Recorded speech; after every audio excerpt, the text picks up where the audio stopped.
Hello, I want to continue my series on boxers who I feel are overlooked. And actually, I'm going to be changing the title of these videos a little bit from Forgotten Boxers to Overlooked Boxers.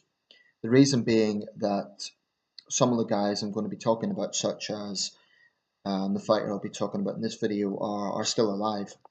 If not still active, but at least still alive. And I don't know, I just think maybe overlooked is a better term than forgotten. So, Darrin Van Horn, the schoolboy. Now, Van Horn is someone I've wanted to speak about for a while because his name's one of those names I kind of see here and there. He's certainly not an all-time great fighter. I don't think anyone would claim that, but he's got a pretty decent record on paper. 56 fights, 53 wins, only 3 losses.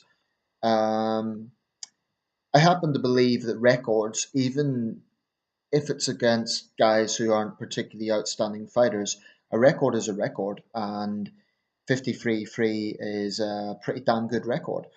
Um, now, he got the schoolboy acronym from, or the schoolboy nickname, I should say, from the fact that he turned professional in high school.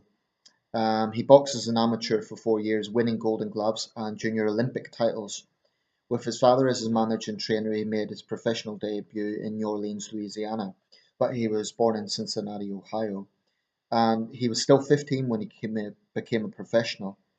In 1986, he moved to Lexington, Kentucky, and attended the University of Kentucky and boxed with the letters UK on his trunks.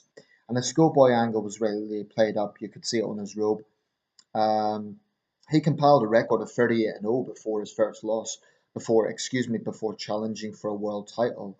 Um, he was a 2-1 underdog when he defeated Robert Hines by a 12-round unanimous decision to get the IBF Junior Middleweight Championship in 1989 in Atlantic City in New Jersey.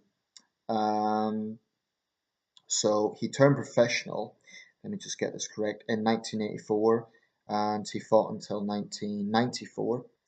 So 10-year career. Some of the big names that stand out on his resume include Gianfranco Rossi, who he lost to twice, Aram Barkley, whom he challenged at the Paramount Theatre in New York City, 1992. He lost to Barkley with total KO. Lyndall Holmes he defeated. So there isn't really any fighters that stand out with as notable victories, but I think with a record like he has, he certainly should be perhaps better known. Um, After retiring from boxing, Van Horn became a state trooper. That's something I didn't realize. Um, he was scheduled to face Nigel Benn for the WBC Super Middleweight Championship in England in September 1994, but the fight was called off and was cancelled after Van Horn failed a brain scan.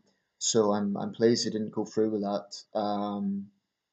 That was probably something that any fighter should take very seriously. Um, so that is the schoolboy, Darrin Van Horn. Pretty decent record and a pretty slick fighter if you look at some of the footage of his fights. He was born in 1968. He's currently 50 years old. Darrin the Schoolboy Van Horn.